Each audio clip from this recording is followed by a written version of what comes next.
You are now about to witness your DJ for this evening. Hello. Hit me. This is a test. It's serious. It's a dream. Ladies and gentlemen, put your hands together. Ladies and gentlemen. Let the rhythm take you. Yeah. The rhythm. The music. The music. Music. Oh, I love this stuff. Now, here comes the music.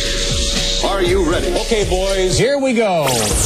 Καθημερινά από τις 12 έως τις 2, στο μικρόφωνο και τη μουσική, ο Θανάσης Τσιφτσίδης. Ράδιο Κος, δυνάμωσέ το. Επιστρέψαμε και εμείς σιγά σιγά, εδώ πέρα με Γιώργο Χατζηπαύλου. Καλημέρα Γιώργο. Καλημέρα. Μ' ακούς? Σ' ακούω, αλλά από πολύ μακριά. Τώρα με ακούς καλύτερα? Όχι, δυστυχώς παραμένει το ίδιο. Σ' ακούω όμως οριακά. Οριακά, για να το δυναμώσουμε κι άλλο. Δυνάμωσέ το, μην το φοβάσαι, είμαι μεγάλος άνθρωπος εγώ, δεν ακούω καλά. Λοιπόν, τώρα με ακούς καλά? Τώρα σ' ακούω τέλεια. Καλημέρα. Πολύ ωραία, καλημέρα. Είμαστε στον αέρα λοιπόν με Γιώργο Χατζηπαύλου. Αυτή τη στιγμή που βρίσκεσαι, πού σε πετυχαίνουμε? Με πετυχαίνετε Θεσσαλονίκη, κάνω παραστάσεις εδώ. Θεσσαλονικιός είσαι? Δεν είμαι Θεσσαλονικιός, αλλά έχω συγγενείς, έχω φίλους εδώ. Τώρα η Ελλάδα δεν είναι καμιά μεγάλη χώρα, δηλαδή όποια πέτρα και αν σηκώσει, οποιαδήποτε στιγμή, σε οποιοδήποτε μέρος της θα βρεις κάποιον γνωστό σου. Αυτό είναι σίγουρο. Φέτος είχαμε μια καλή συνεργασία με τον Bungalow White εδώ στη Θεσσαλονίκη και συνεχίζεται τις παραστάσεις που κανονικά στην Αθήνα μέχρι και 2 εβδομάδες μετά το Πάσχα. Πάρα πολύ ωραία, πάρα πολύ ωραία. Θέλω να μας... Λέμε δόξα τω Θεώ. Λοιπόν, θέλω να μας πεις 2 πράγματα για το Comedy Lab, για τη συνεργασία σου, πώς ξεκίνησε. Βεβαίως, λοιπόν, πρώτα απ' όλα το Comedy Lab να το ορίσουμε σαν μια ομάδα ανθρώπων που έχει πάνω κάτω τα ίδια γούστα στην κωμωδία και τις ίδιες επιδιώξεις. Δηλαδή θέλαμε να έχουμε έναν χώρο που να μπορούμε να εκφραζόμαστε, να φτιάχνουμε αυτά που φτιάχνουμε χωρίς λογοκρισία και γενικότερα να δώσουμε και βήμα σε ανθρώπους οι οποίοι έχουν τις ιδέες, δεν έχουν την τεχνική υποστήριξη. Δηλαδή είσαι ένας από τους ιδρυτές του Comedy Lab? Στο καλλιτεχνικό κομμάτι, ναι. Ξεκινήσαμε μαζί με τα παιδιά. Αυτό λειτουργεί λίγο σαν κολεκτίβα. Όπως στη δεκαετία του 60, του 70 που υπήρχαν δημιουργικές ομάδες που περιόδευαν και περιλάμβαναν μουσικούς, σκηνοθέτες, εικαστικούς. Γενικότερα δηλαδή είναι μια παρέα, εγώ την αποκαλώ κολεκτίβα γιατί μου αρέσει και η λέξη, κάνει και κάτι καλλιτεχνικό, με κοινή συνισταμένη την κωμωδία. Την αγάπη για αυτό το είδος. Μάλιστα. Αρχίζετε από τα σκερτσάκια, δεν κάνω λάθος? Τα σκερτσάκια ήταν η γνωριμία. Δηλαδή κάποιοι γνωριζόμασταν από πριν, στην πορεία γνωριστήκαμε που κάναμε αυτή την παραγωγή και νομίζω και αυτό ακριβώς επιβεβαιώνει τη θεωρία που έχω ότι η κωμωδία και το χιούμορ είναι ο καλύτερος τρόπος επικοινωνίας. Εμείς δεθήκαμε τόσο πολύ περισσότεροι που δουλεύαμε εκεί και δεν μιλάω μόνο για τα παιδιά που παίζαμε, εννοώ και τους ανθρώπους που στήριζαν την παραγωγή αυτή. Σίγουρα. Δεθήκαμε πάρα πολύ γιατί μας έδαινε το γέλιο, το χιούμορ. Ακόμη και σε δύσκολες καταστάσεις. Αυτή η σχέση διατηρήθηκε. Κάποια στιγμή πρέπει να δώσουμε τα εύσημα στον Τζόρτζι Κοφάντη, ο οποίος και στα παιδιά της Ηλούση, που αυτοί ουσιαστικά το στήριξαν τεχνικά και οικονομικά και πρακτικά στην αρχή. Ναι, γιατί όντως αυτές οι προσπάθειες έχουν 2 κομμάτια, το οικονομικό και το καλλιτεχνικό, αν δεν κάνω λάθος. Ναι, κοίταξε, το οικονομικό όσο μπορέσαμε, δηλαδή όλοι συνδράμαμε, απλά αυτοί οι άνθρωποι έδωσαν την ψυχή τους. Ειδικά ο Τζόρτζης, ας πούμε, του αξίζουν συγχαρητήρια γιατί άφησε τη δουλειά του για να στηρίξει το Comedy Lab. Βεβαίως. Σε τέτοιες εποχές αυτό μπορεί κανείς να το ονομάσει τον κιχωτισμό, αλλά από την άλλη εγώ το λέω πίστη. Ναι. Και το βαρύναμε τώρα, λέμε πολύ σοβαρά πράγματα. Λοιπόν, απολαύσαμε όλοι ένα από τα τελευταία σου επεισόδια όσον αφορά το μαζί σου και στην κόλαση. Ναι. Απολαυστικό όσο δεν γίνεται. Ειδικά και εκείνο με την αναπάντηχη συνάντηση μου άρεσε πάρα πολύ. Αυτό είναι μια σειρά ολόκληρη, είναι 4-5 επεισόδια νομίζω. Αλήθεια? Που θα βγουν στην πορεία, ναι. Δηλαδή που είναι η Κατερίνα Τσάβαλη, Ναι. Βγήκε το δεύτερο επεισόδιο τώρα και νομίζω είναι άλλα 2 ή άλλα 3 σε αυτό το με την Κατερίνα Guest. Ναι. Έχετε να δείτε πολλά ακόμη γιατί μετά θα πούν και πώς γνωρίστηκαν αυτοί οι δύο. Έχεις Η αλήθεια είναι ότι έχω ακούσει πάρα πολλές φορές από καταξιωμένους ηθοποιούς κωμικούς ότι οι κωμικοί από τη φύση τους είναι μοναχικοί και μελαγχολικοί άνθρωποι. Ισχύει αυτό και για σένα? Κοίταξε, δεν ξέρω, καταρχάς δεν μπορώ να ξέρω αν ισχύει για όλους, αλλά εγώ αυτό το πράγμα το βλέπω όχι σαν μελαγχολία. Δηλαδή, ο κωμικός, ειδικά όταν γράφεις και παράγεις χιούμορ, αυτό που χρειάζεται είναι η παρατηρητικότητα. Ναι. Συνεπώς, για να είσαι παρατηρητικός, πρέπει να είσαι σιωπηλός. Αν συμμετέχεις ενεργά σε μια κατάσταση στην καθημερινότητα, είσαι μέρος της. Οπότε ενδεχομένως χάνεις κάποιες λεπτομέρειες που να σε οδηγούσαν στο κωμικό αποτέλεσμα. Δηλαδή το βλέπω στον εαυτό μου όσο περνάνε τα χρόνια, και ειδικά με το stand-up comedy, γίνομαι όλο και πιο ήσυχος στις παρέες. Γιατί παρατηρώ ότι καταγράφω πράγματα τα οποία θα χρησιμοποιήσω αργότερα. Δεν ξέρω αν είναι μελαγχολία. Ίσα-ίσα νομίζω ότι πιθανότατα να είναι ένα καλό αντίδοτο. Δηλαδή μέσα στην ψυχή του κωμικού να υπάρχει έντονα ένα μαύρο συναίσθημα και το χιούμορ να το ισορροπεί, να το κάνει να μην εμφανίζεται ποτέ. Πρακτικά όμως δεν θεωρώ ότι οι κωμικοί είναι καταπληκτικοί άνθρωποι. Ναι. Μοναχικοί, ήσυχοι. Θεωρώ ότι ειδικά αυτοί που παράγουν χιούμορ πρέπει να είναι σε μια θέση λίγο αποστασιοποιημένοι από το σύνολο για να μπορούν να βλέπουν τις λεπτομέρειες που αργότερα θα αποτελέσουν το υλικό τους. Μάλιστα. Ασχολείσαι αρκετά και με το stand-up, αν δεν κάνω λάθος. Ναι, από εκεί ξεκίνησα. Από εκεί ξεκίνησα. Ναι. Πώς σου ήρθε, όχι πώς σου ήρθε η ιδέα, γιατί δεν ακούγεται σωστό. Πώς ξεκίνησες στο stand-up, πώς σου ήρθε η έμπνευση να μπλέξεις με αυτό το χώρο, με την καλή έννοια? Είναι η κλασική ιστορία. Είδα μια παράσταση, το μοναδικό τότε comedy club που υπήρχε στην Αθήνα, μου άρεσε και ζήτησα να γράψω, έγραφα κάποια κείμενα γενικά και ζήτησα να τα δώσω στα παιδιά και μου είπαν εκεί ότι εάν θέλεις να κάνεις stand-up πρέπει να ανέβεις μετά εσύ στη σκηνή να τα πεις. Κατάλαβα. Και το σκέφτηκα, σαν χόμπι ξεκίνησε.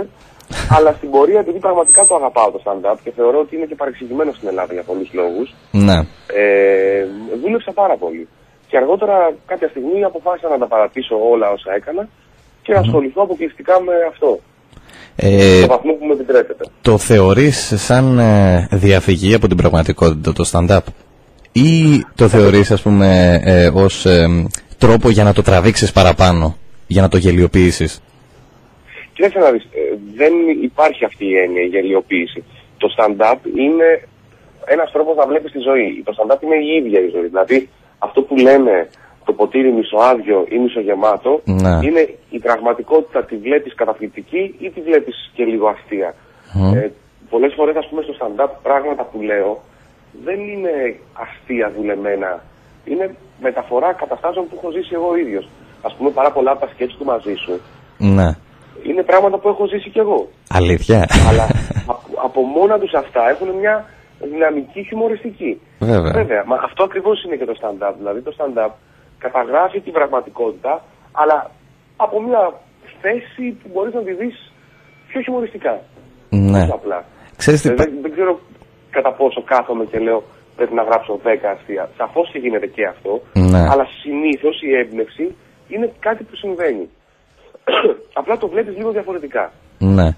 Έχω παρατηρήσει στο ρόλο σου στο Μαζί Σου και στην κόλαση ότι έχεις ένα ρόλο ενός ανθρώπου που είναι σε μία σχέση αλλά περνάει και μία εφηβεία ταυτόχρονα. Όλοι οι άντρες την περνάμε την εφηβεία. Δεν νομίζω ότι αυτό το έχω πει και εγώ πολλές φορές, ότι δεν φεύγουμε ποτέ από την εφηβεία οι άντρες. Ποτέ. Ή κι αν φύγουμε, είμαστε 2 βήματα από εκεί. Μα δες το σαν μια απλή εικόνα. Ναι. Σε καφετέριες που έχει άντρες που βλέπουν ποδόσφαιρο. Ναι. Θα δεις και ηλικιωμένους ανθρώπους. Βεβαίως. Οι οποίοι συμπεριφέρονται σαν παιδιά στο ποδόσφαιρο. Θέλω να πω δηλαδή ότι οι άντρες έχουμε μια αυτοότητα, καλή έννοια, η οποία έχει να κάνει με το ότι δεν βασανίζουμε το μυαλό μας με λεπτομέρειες που εμείς τις θεωρούμε άχρηστες. Δηλαδή μια γυναίκα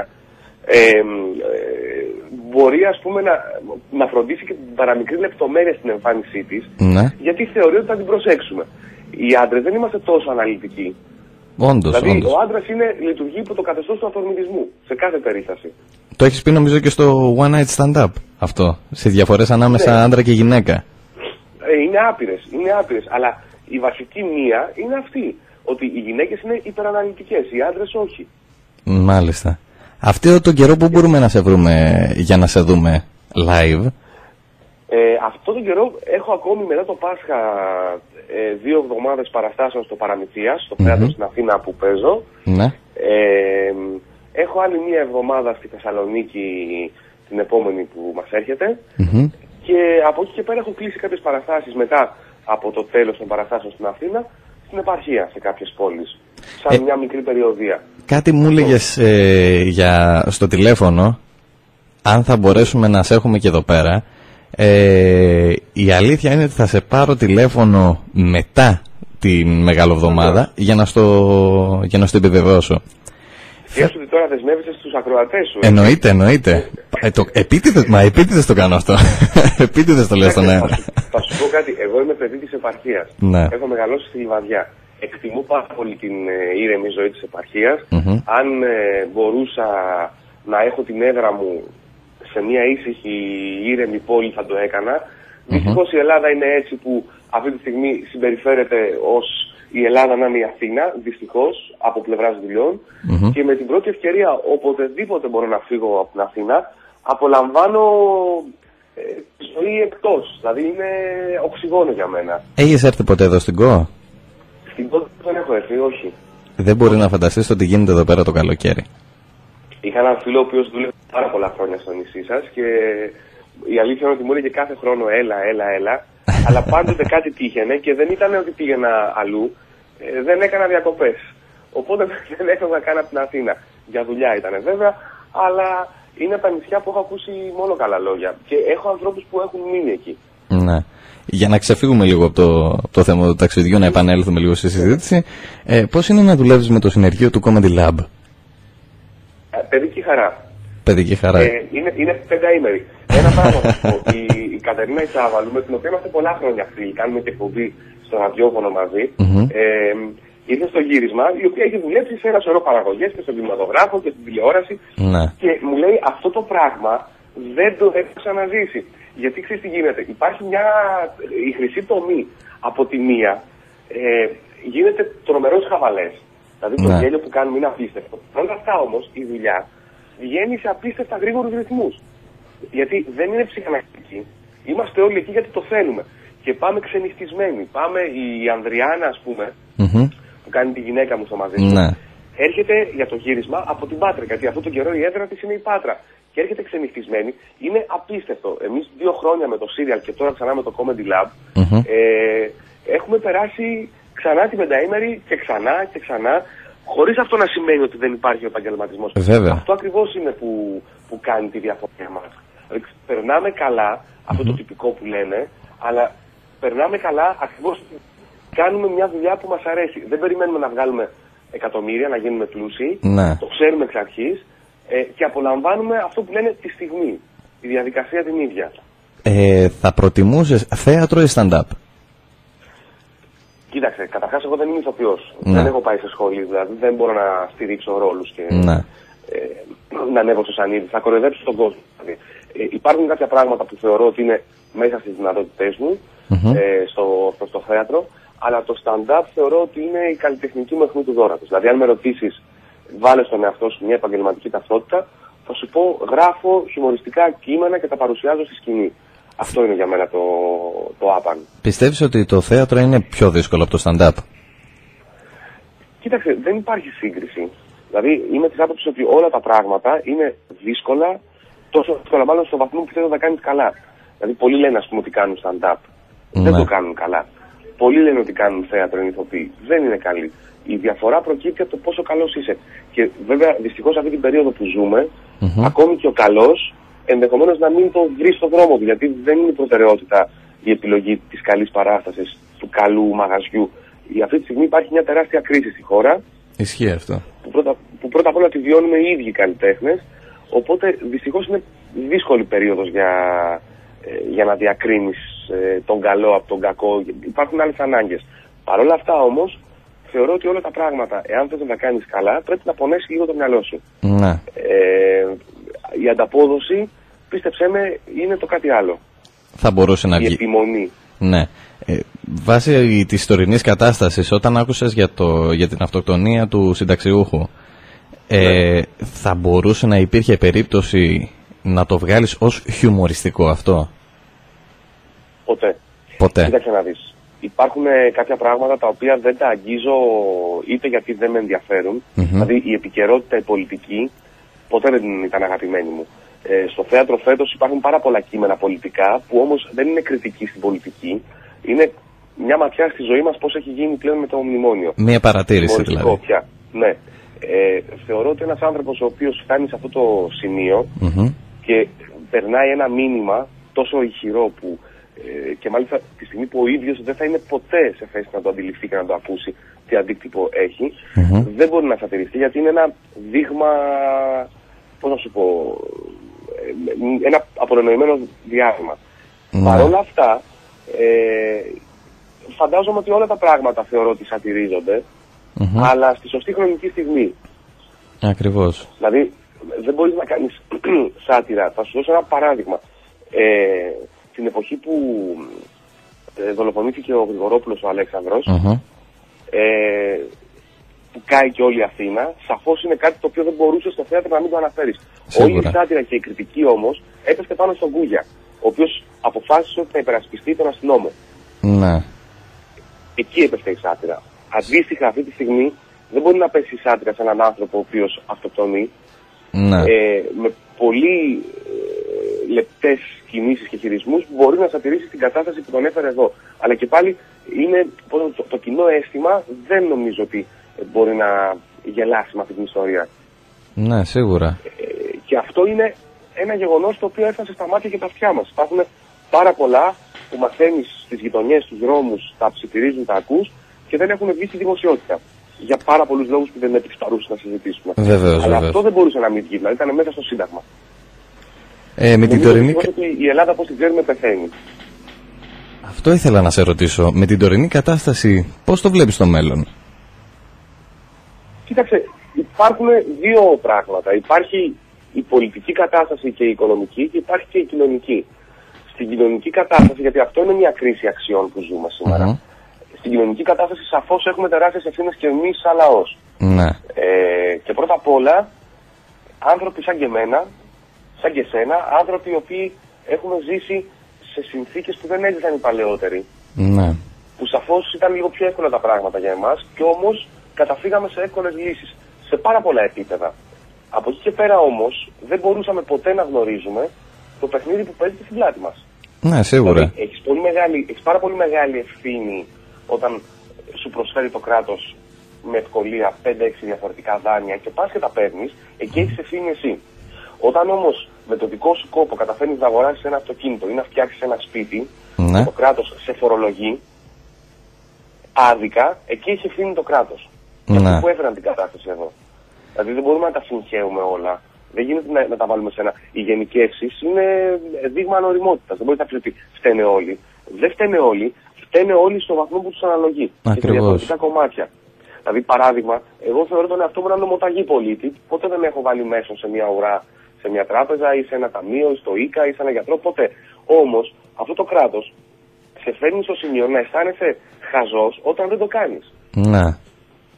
Όταν όμως το κάνεις, φταίς εσύ πλέον. Σίγουρα. Και νομίζω ότι μεγάλο μερίδιο ευθύνης πέφτει και σε εμάς, τους ίδιους, τους πολίτες. Κοίταξε, εγώ θεωρώ ότι αυτό που είπε ο Πάγκαλος, το μαζί τα φάγαμε, είναι παρεξηγημένο τα χρήματα. Η νοοτροπία όμως που και εμείς αποδεχτήκαμε, σαφώς ισχύει ότι μαζί τα φάγαμε. Θέλω να πω δηλαδή, ο καθένας με τον τρόπο πράγματα. Δηλαδή αν κάποιος μπορούσε να... δηλαδή δέστο σε απλές καταστάσεις, στο δημόσιο ας πούμε, που έχουν συμβεί τα έκτροπα. Δεν ήταν όλοι δημόσιοι, παράνομοι, όχι. Αλλά κάποιοι όμως που ήταν και το ξέραν οι υπόλοιποι, δεν έκαναν ποτέ τίποτα. Γιατί έλεγες δεν με ενδιαφέρει εμένα αφού δεν είναι στην τσέπη μου, αφού. Παρ' όλα αυτά όμως βλέπεις το σημείο τώρα μας φέρνουν ότι πληρώνεις τα λάθη άλλων. Άρα λοιπόν η σιωπή είναι στην ενοχή. Σαφώς και δεν στηρίζω τον Πάγκαλο και κανέναν Πάγκαλο. Σίγουρα. Θεωρώ ότι όλοι αυτοί είναι το βασικό μερίδιο ευθύνης. Και αν πάμε πίσω στο παρελθόν, θα δεις ότι όλες οι τελευταίες κυβερνήσεις των 15-20 χρόνων έκαναν τραγικά σφάλματα. Με τη δική μας ανοχή όμως. Δηλαδή τώρα, ας πούμε, στις εκλογές αυτές, εάν βγουν ίδια πρόσωπα, θα φταίμε εμείς. Ποιος θα φταίει? Εμείς θα φταίμε. Και το είπα και χθες αυτό, δηλαδή ότι σε περίπτωση που δω πάλι τα ίδια να γίνονται, γιατί δεν ξέρω, υπάρχει μια κατάσταση στην Ελλάδα η οποία είναι βρίζουμε τους πολιτικούς 3,5 χρόνια και μετά κάτι παθαίνουμε σαν τη μνήμη του Χρυσόψαρου, ξεχνάμε τα πάντα, πάμε ψηφίζουμε τα ίδια και φτού ξανά από την αρχή. Κοίταξε, για να μην κατηγορούμε μόνο εμάς στο θέμα της ψηφοφορίας, ας λαμβάνουμε υπόψη ότι η εξουσία έχει πάρα πολλούς τρόπους να σε δελεάζει. Δηλαδή, είναι, ξέρεις, κάπως όπως στις σχέσεις. Καμιά φορά κάνεις μια χαζομάρα και ζητάς συγγνώμη και λες, έλα, σε παρακαλώ, δεν θα το ξανακάνω. 1, 2, 3 φορές σε συγχωρεί ο άλλος. Αλλά έχουμε φτάσει πια στο σημείο που όλοι αυτοί είναι συγχώρητοι. Ναι. Και βλέπεις ότι ακόμα και τώρα βρισκόμαστε μια ανάσα πριν τις εκλογές, μια ανάσα πριν από τα νέα μέτρα που όλοι ψιθυρίζουν ότι θα έρθουν και κανείς δεν τα ανακοινώνει για λόγους ψηφοθυρίας. Ακριβώς. Με το που γίνουν οι εκλογές. Απόλυτη ευθύνη εμείς. Ναι. Βέβαια. Λοιπόν, επειδή φάγαμε πολύ χρόνο από το χρόνο σου, τον ελεύθερο χρόνο για να... Πολύ χρόνο δεν φάγατε. Ήταν μια πάρα πολύ ωραία συζήτηση. Στο είχα πει ότι θα κυλήσει πολύ ομαλά. Δεν το έχω τόσο πολύ σαν επαγγελματισμό εδώ πέρα στο ραδιόφωνο, όσο σαν μια παρέα που γινόμαστε όλοι μαζί, ακροατές και παραγωγή εδώ. Κοίταξε, το ραδιόφωνο δεν χρειάζεται επαγγελματίες. Ναι. Και στο λέω γιατί έχω κάνει πάρα πολλά χρόνια και εξακολουθώ να κάνω ραδιόφωνο. Χρειάζεται εραστές με τη λεξιλογιακή έννοια, τον εραστή. Ακριβώς. Αυτός που αγαπάει αυτό που κάνει. Οπότε νομίζω ότι οι επαγγελματίες είναι πιο επικίνδυνοι από τους ερασιτέχνες στο θέμα του ραδιοφώνου. Σίγουρα. Λοιπόν, θα σου αφήσω τα τελευταία 5 λεπτά της εκπομπής, μάλλον της συνέντευξης, για να πεις πόσο λατρεύεις αυτό το ραδιόφωνο το δικό μας, εμένα προσωπικά και την εκπομπή. Εγώ έχω κάνει ραδιόφωνο καταρχάς στην πατρίδα μου τη Λιβαδιά. Ναι. Και η μαγεία που έχει, αν το ραδιόφωνο έχει μία φορά μαγεία γενικά, στις μικρές κοινωνίες, έχει 2 και 3 και 4, γιατί οι άνθρωποι οι οποίοι είναι οι ακροατές σου, τους συναντάς στον δρόμο, τους βλέπεις μετά την εκπομπή, την ώρα που ακούνε μπορεί να περπατάνε απ' έξω με τα ακουστικά τους, και αυτό είναι μαγικό, γιατί γνωρίζεις διαπροσωπικά τους ανθρώπους που σε ακούν και συζητάτε και ανταλλάσσετε απόψεις. Σίγουρα. Θεωρώ λοιπόν ότι όλα τα ραδιόφωνα τα οποία αυτή τη στιγμή περνάνε δύσκολες στιγμές, που επιβιώνουν με προσωπική δουλειά και μεράκι, είναι άξια επένου. Σίγουρα, γιατί είναι δύσκολη κατάσταση για όλους, δεν είναι μόνο για τους αφοπλιστές, για τα μαγαζιά, για τις επιχειρήσεις, είναι και για εμάς τους ίδιους, που πολλές φορές, ας πούμε, ερχόμαστε, υπάρχουν μήνες, ας πούμε, και 2 και 3 οι οποίοι δεν έχουμε καθόλου χορηγούς, δεν, και όμως ερχόμαστε με το ίδιο κέφι, και αυτό είναι, τι να πω, αυτό λέγεται καψούρα. Είναι το μικρόβιο του ραδιοφώνου. Κοίταξε, υπάρχει μια βοηθεία στην Ελλάδα από τις παρέες. Δηλαδή αυτό τουλάχιστον το έχουμε ακόμα. Δηλαδή οι παρέες κάνουν πράγματα. Το Comedy Lab, ας πούμε, αφού ήταν και αυτή η αφορμή για τη συζήτησή μας, είναι μια παρέα. Το ραδιόφωνο είναι μια άλλη παρέα. Αυτό δεν μπορεί να σταματήσει να υπάρχει. Είτε υπάρχουν χρήματα, είτε δεν υπάρχουν. Δηλαδή μπορεί, ας πούμε, να κλείσει ένας ραδιοφωνικός σταθμός από ανωτέρα βία, αλλά όμως υπάρχει πλέον το ίντερνετ που μπορεί αυτή η παρέα να συναντηθεί ξανά. Βέβαια. Δηλαδή η αγάπη δεν τελειώνει για κάτι, απλά μπορεί να αλλάζει μορφές. Ναι. Λοιπόν, να σε αφήσουμε κάπου εδώ, αγαπητέ Γιώργο. Ευχαριστώ πάρα πολύ. Και εγώ σε ευχαριστώ πάρα πολύ και περιμένω και τους υπόλοιπους από εσάς του Comedy Lab εδώ στην παρέα μας. Να ευχηθώ ότι καλύτερο, να έχεις ένα καλό Πάσχα, μια καλή Ανάσταση. Και ελπίζω και το υπόσχομαι εδώ πέρα ενώπιον όλου του πλανήτη, γιατί ακούμαστε και μέσω του ίντερνετ, ότι θα σε έχουμε εδώ πέρα στην ΚΟ κάποια στιγμή. Τέλεια. Ωραία. Στη διάθεσή σας. Ωραία. Λοιπόν, να είσαι καλά. Γεια χαρά. Ό,τι καλύτερο. Καλημέρα σου. Καλημέρα. Γεια χαρά. Καθημερινά από τις 12 έως τις 2. And 2, 3, count.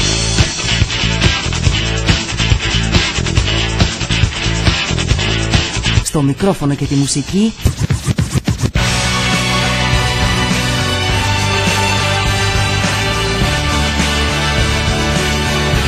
ο Θανάσης Τσιφτσίδης.